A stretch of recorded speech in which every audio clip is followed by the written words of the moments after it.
tarixində 3 yoxdursa, bu analizin olmamağına gətirir. 4 yoxdursa hədəf yaza bilmirsən. 5 yoxdursa sosial deyilsən, özünü Instagramda göstərmirsən. 4 mehribandı və mehribançılığı gözləyir, səndən eyni dürüstlüyü gözləyir. 9 sənə qaçır, kömək eləyir, təşəkkür gözləyir, təşəkkür eləməyəndə bir sevmirsən məni. Biz faktiki olaraq onunla gəlmişiksə, bəlkə onun bir talih yükü var da üzərimizdə.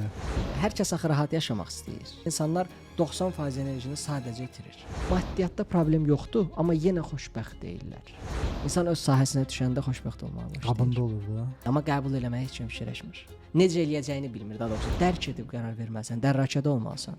Ağılla qərarın yarısı emosiyadır. Bizim uğurumuzun qarşısını alan nədir? Ən vacib, ən şeylərdən biri qorxudur. Mənim işlədiyim şirkətlərin CV-ləri HR-a getmir, mənə gəlir. CV-yə doğum tarixinə baxıb işçini mən yönləndirirəm. Koçluq dəyişim bir proqramıdır. İnsan dəyişib çıxır.